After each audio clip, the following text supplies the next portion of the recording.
शाम राजा अकबर अपने प्रिय बीरबल के साथ अपने शाही बगीचे की सैर के लिए निकले। वह बगीचा बहुत ही शानदार था।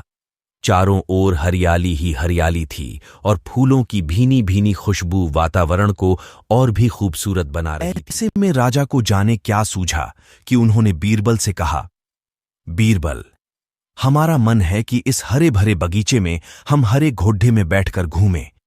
इसलिए मैं तुम्हें आदेश देता हूं कि तुम 7 दिनों के अंदर हमारे लिए एक हरे घोड़े का इंतजाम करो। वहीं अगर तुम इस आदेश को पूरा करने में असफल रहते हो तो तुम कभी भी मुझे अपनी शक्ल न दिखाना। इस बात से राजा व बीरबल दोनों वाकिफ थे कि आज तक दुनिया में हरे रंग का घोड़ा नहीं हुआ है। फिर भी राजा चाहते थे कि बीरबल किसी बात में अपनी हार स्वीकार करें। इसी कारण उन्होंने बीरबल को ऐसा आदेश दिया। मगर बीरबल भी बहुत चालाक थे। वो भली भांति जानते थे कि राजा उनसे क्या चाहते हैं। इसलिए वो भी घोड़ा ढूंढने का बहाना बनाकर 7 दिनों तक इधर उधर घूमते रहे। 8वें दिन बीरबल दरबार में राजा के सामने पहुंचे और बोले, महाराज, आपकी आज्ञा के अनुसार मैंने आपके लिए हरे घोड़े का इंतजाम कर लिया है, मगर उसके मालिक की 2 शर्तें हैं। राजा ने उत्सुकता से दोनों शर्तों के बारे में पूछा। तब बीरबल ने जवाब दिया, पहली शर्त यह है कि उस हरे घोड़े को लाने के लिए आपको स्वयं जाना होगा।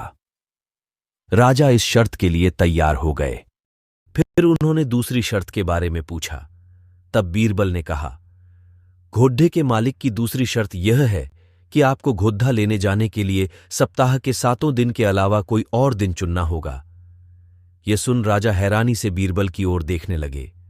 तब बीरबल ने बद्धी सहजता से जवाब दिया, महाराज, घोड़े का मालिक कहता है कि हरे रंग के खास घोड़े को लाने के लिए उसकी यह खास शर्तें तो माननी ही होंगी। राजा अकबर बीरबल की यह चतुराई भरी बात सुनकर खुश हो गए और मान गए कि बीरबल से उसकी हार मनवाना वाकई में बहुत मुश्किल काम है। कहानी से सीख। यह कहानी हमें यह सिखाती है कि सही सूझबूझ और समझदारी के साथ नामुमकिन लगने वाले काम को भी आसानी से किया जा सकता है।